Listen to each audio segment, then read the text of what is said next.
Hello dear students. Since the last lessons we have been learning about water.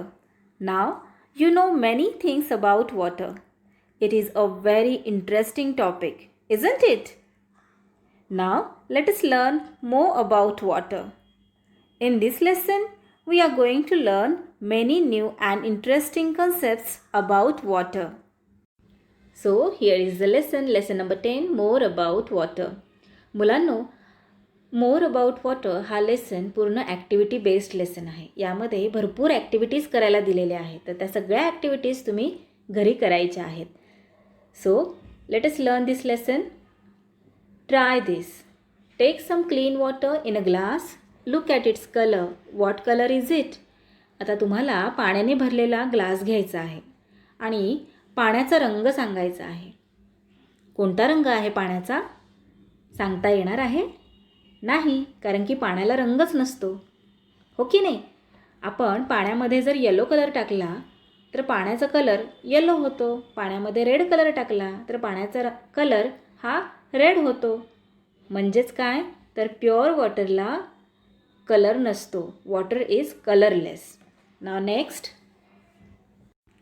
Smell a fragrant flower. Did you like the smell? आता तुम्हाला काय activity करायची आहे? एक flower घ्यायचं आहे. फ्रेग्रंट फ्लावर. फ्रेग्रंट म्हणजे काय? तर सुवासिक, ज्याचा खूप छान वास आहे, असे फ्लावर. ठीक आहे? असे फ्लावर घ्यायचे आहे आणि त्याचा वास घ्यायचा आहे. कसा आहे वास? खूप छान, हो की नाही? नाव स्मेल द वॉटर. आता काय करायचं आहे? पाण्याचा ग्लास घ्यायचा आहे आणि पाण्याचा वास घ्यायचा आहे. Does it have a smell? पाण्याला वास आहे का? तर नाही, हो की नाही? फ्लावरला, फ्रेग्रंट फ्लावरला खूप छान वास आहे, पण पाण्याला कोणताच वास नाही आहे. Now taste a ripe mango or chikoo or guava. How does it the ripe fruit taste? आता इथे तुम्हाला राईप म्हणजे काय? तर पिकलेले फ्रूट्स घ्यायचे आहेत. मँगो किंवा चिक्कू किंवा ग्वावा मीन्स पेरू. ठीक आहे? यातलं कुठलंही एक फळ घ्यायचं आहे आणि ते टेस्ट करायचं आहे. कशी असते त्यांची टेस्ट? स्वीट, हो की नाही? Now taste the water. How does it taste? आता तुम्हाला वॉटरची टेस्ट घ्यायची आहे. कशी आहे वॉटरची टेस्ट? नाही सांगता येत ना, कारण की वॉटरला टेस्टच नसते. Pure water has no taste. Pure water has no colour. Pure water has no smell. Okay? तर मुलांनो, जे प्युअर वॉटर असतं त्या वॉटरला कलर नसतो, टेस्ट नसते आणि स्मेलही नसतो. Now let's learn new terms. Transparent means if you can C through a substance, it is said to be transparent. Opaque means if you cannot see through a substance, it is said to be opaque. आता मुलांनो, transparent म्हणजे काय? आता इथे एक boy आहे आणि त्याच्या हातामध्ये ग्लास आहे आणि तो ग्लासच्या त्या साईडला कॅन्डल लावलेली आहे आणि ती कॅन्डल त्याला दिसत आहे. म्हणजेच काय? तर ग्लास हे ट्रान्सपरंट आहे. Okay? Now opaque means what? आता इथे हा बॉय आहे. या बॉयच्या आणि कॅन्डलच्या मध्ये एक कार्डबोर्ड ठेवलेला आहे. त्यामुळे या बॉयला ती कॅन्डल दिसत नाही आहे. म्हणजेच कार्डबोर्ड हे ओपेक आहे. Now you can also do this activity with adult supervision. Okay? Light a candle and stand it on a table. तुम्हाला कॅन्डल घ्यायची आहे आणि टेबलवर ठेवायची आहे, ती पेटवायची आहे. Look at it through a cardboard. आणि मध्ये कार्डबोर्ड ठेवायचा आहे आणि मग तुम्हाला ती कॅन्डल दिसते का ते बघायचं.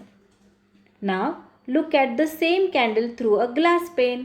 नाव सेम कॅन्डल तिथे ठेवायची आहे आणि तुम्हाला ग्लास पेनमधून बघायचं आहे. आता या दोन्ही ॲक्टिव्हिटीजमध्ये तुम्हाला काय जाणवलं?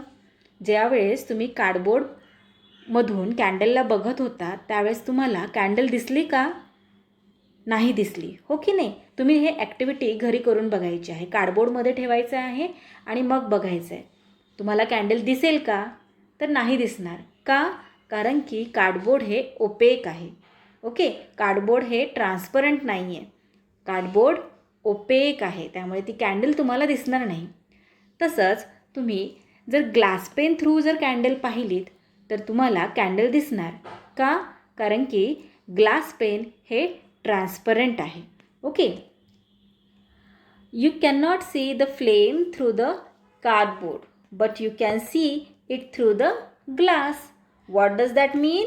The cardboard is opaque but glass is transparent. Now look at the candle through a glass of water. What do you find? The candle can be seen through the water in the glass as well. आता तुम्हाला काय करायचं आहे मुलांनो? तुम्ही cardboard घेऊन पाहिलं तर कार्डबोर्ड हे ओपेक आहे आणि ग्लास पेन हे ट्रान्सपरंट आहे. का ट्रान्सपरंट आहे ग्लास पेन? तर आपल्याला त्या ग्लास थ्रू कॅन्डलची फ्लेम दिसत होती. आता तुम्हाला काय करायचं आहे? वॉटरने भरलेला ग्लास घ्यायचा आहे आणि त्याच्या त्या साईडला कॅन्डल लावायची आहे. तुम्हाला ती कॅन्डल दिसेल. का दिसेल? कारण की वॉटरसुद्धा ट्रान्सपरंट आहे. What does this mean? Water two is transparent. He activity तुम्ही घरी करून बघा. नाव what we have learned through all these activities that we did just now, we have learned that water has no color, water has no smell, and water has no taste,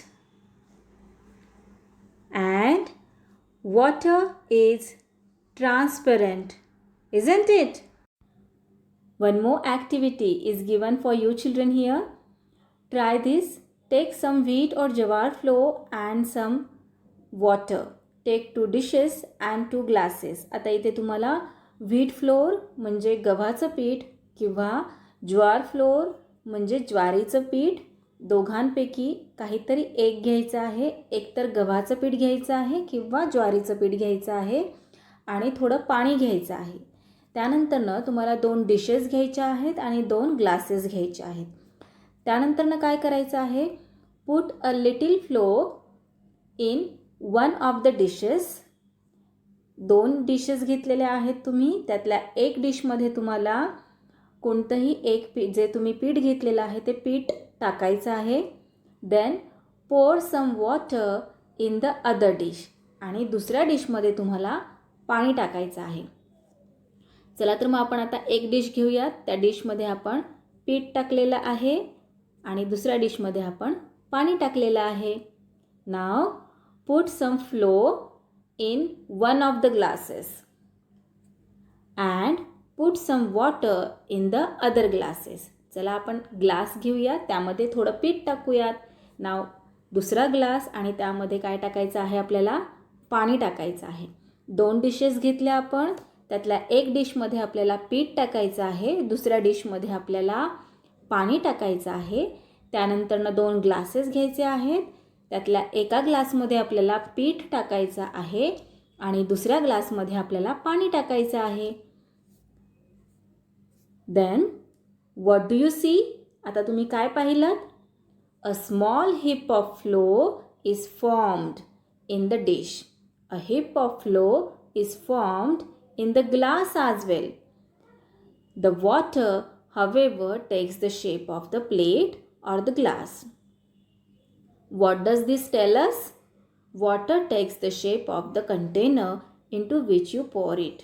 आता काय तुम्हाला दिसलेलं आहे? तुम्ही 2 डिशेस घेतल्या, त्यामध्ये एका डिशमध्ये तुम्ही पीठ टाकलं, दुसऱ्या डिशमध्ये तुम्ही पाणी टाकलं. 2 ग्लासेस घेतले, त्यातल्या एका ग्लासमध्ये तुम्ही पीठ टाकलं आणि दुसऱ्या ग्लासमध्ये तुम्ही पाणी टाकलं. ज्या डिशमध्ये तुम्ही पीठ टाकलेलं आहे ते पीठ हिप होऊन तिथे बसलेलं आहे, ओके नाही? त्याची छोटीशी अशी टेकडीसारखं तयार झालेलं आहे, हिप तयार झालेला आहे त्या पिठाचा. पण दुसऱ्या डिशमध्ये तुम्ही जेव्हा वॉटर टाकलं तर त्या वॉटरचा हिप तयार झाला का? तर नाही. वॉटर हे स्प्रेड झालं त्या डिशमध्ये.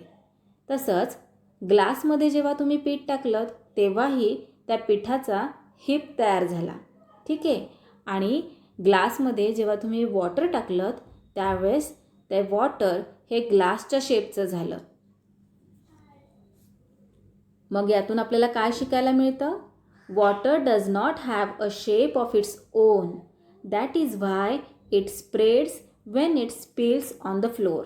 आता या आपल्या ॲक्टिव्हिटीतून आपल्याला असं लक्षात आलेलं आहे की वॉटर आपण कुठल्याही भांड्यामध्ये टाकलं तर ते त्या कंटेनरचा शेप घेतो. आता आपण वॉटर जर बोलमध्ये टाकलं तर ते वॉटर बोलचा शेप घेतं. वॉटर आपण डिशमध्ये टाकलं तर वॉटर त्या डिशचा शेप घेतं. तसंच वॉटर आपण ग्लासमध्ये टाकलं तर ते वॉटर ग्लासचा शेप घेतं. आपण ज्या कंटेनरमध्ये वॉटर टाकतो त्या कंटेनरचा शेप वॉटर घेतं. ओके. आणि जर वॉटर हे फ्लोअरवर जमिनीवर जर सांडलं तर ते काय होतं? स्प्रेड होतं. ओके. आता तुम्ही रेनी सीझनमध्ये मुलांनो पाऊस पडतो. पाऊस पडल्यावर पाणी हे फ्लो होत असतं. तुम्हाला दिसतं खूप जोरात जेव्हा पाऊस पडतो त्यावेळेस पाणी रोडवरून फ्लो होऊन जात असतं. पण ते फ्लो कोणत्या दिशेने होत असतं तुम्ही कधी ऑब्झर्व केलं आहे? ज्या ठिकाणी स्लोप असतो त्या ठिकाणी ते पाणी फ्लो होऊन जात असतं. हो की नाही? तसंच जमिनीवर जर पाणी सांडलं तर जमीन ज्या ठिकाणी स्लोप आहे त्या दिशेने पाणी हे फ्लो होऊन जात असतं. ठीक आहे मुलांनो? तर आपल्याला काय शिकायला मिळालं या ॲक्टिव्हिटीतून? Water does not have a shape of its own. पाण्याला त्याचा स्वतःचा असा शेप नाही आहे. That is why it spreads when it spills on the floor. आणि त्यामुळेच ते जेव्हा फ्लोअरवर सांडतं त्यावेळेस ते स्प्रेड होतं. Now use your brain power. We can see the bottom of a pool of water only if the water is clean. Why? मुलांनो, swimming पूल तुम्ही सगळ्यांनीच पाहिला असेल. आपल्याला स्विमिंग पूलचं बॉटम दिसत असतं. का बरं दिसतं? कारण की स्विमिंग पूलमधलं पाणी हे क्लीन असेल तर आपल्याला स्विमिंग पूलचं बॉटम आपल्याला दिसत असतं. का बरं बॉटम दिसतं? कारण की आपण आत्ता शिकलो आहोत की water is transparent.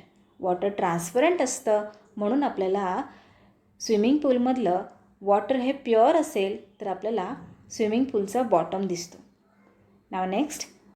While carrying a bucket of water down a slope, the bucket fell and the water was spilled. Will the water form a heap or will it flow away? आता मुलांनो, इथे हा block आहे आणि या ब्लॉकवरून ही bucket tilt झाली आहे, खाली पडायला लागलेली आहेत. आणि हा जो इथे आहे हा आहे स्लोप. तर या स्लोपवरून ही टिल्ट झालेली आहे. आता या बकेटमधलं पाणी खाली पडल्यानंतरनं ते पाणी हिपमध्ये फॉर्म होणार की ते फ्लो होणार आहे फ्लोअरवर? ऑफकोर्स ते फ्लो होणार. का? कारण की water does not have a shape of its own. That is why it spreads when it spills on the floor. Okay. वॉटरला स्वतःचा असा काही शेप नसतो. त्यामुळे वॉटर हे फ्लोअरवर सांडल्यानंतरनं ते स्प्रेड होणार आहे. Okay. Now more about water. It takes the shape of its container. आपण ॲक्टिव्हिटी करून पाहिली. त्या ॲक्टिव्हिटीमध्ये आपण पाहिलं की ज्या कंटेनरमध्ये आपण वॉटर टाकतो त्या कंटेनरचा शेप त्या वॉटरला मिळतो. त्यामुळे water takes the shape of its container. Okay. It spreads on a flat surface. आणि फ्लॅट सरफेसवर जर पाणी सांडलं तर ते स्प्रेड होतं.